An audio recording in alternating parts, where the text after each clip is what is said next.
City police officer Multan محمد زبیر درشک کی طرف سے تھانہ ممتاز آباد میں کھلی کچہری کا انعقاد۔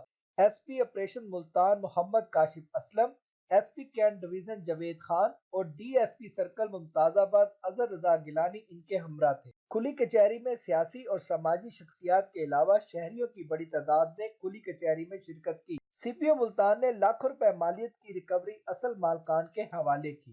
20 لاکھ روپے سے زائد مالیت کی برآمدگی، جس میں 14 موٹر سائیکل، 3 رکشہ نقدی اور آپ لوگوں کی موجودگی میں ان کو ہینڈ اوور کرنا۔ اس دفعہ ابھی یہ جو ہمارے آفیسرز ہیں انہوں نے یہ ایک اچھا کام کیا ہے۔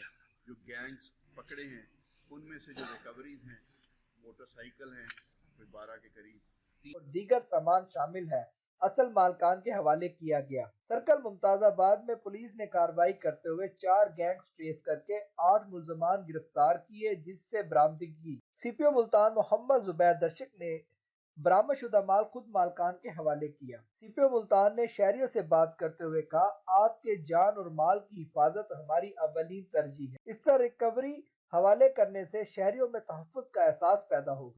کہا، جرم سے متعلق کوئی بھی انفارمیشن ہو تو پولیس کو اطلاع دیں۔ آپ کو پولیس سے متعلق کسی بھی قسم کا مسئلہ ہمارے دفاتر آپ کے لیے کھلے ہیں۔ آپ کے تمام مسائل میرٹ پر حل کیے جائیں گے۔ سی پی او ملتان نے اس موقع پر شہریوں کے مسائل سننے اور انہیں حل کرنے کے احکامات جاری کیے۔ شہریوں کی طرف سے مال وصول ہونے پر انتہائی خوشی کا اظہار کیا اور ملتان پولیس اور سی پی او ملتان کے لیے نیک تمناؤں کا اظہار کیا۔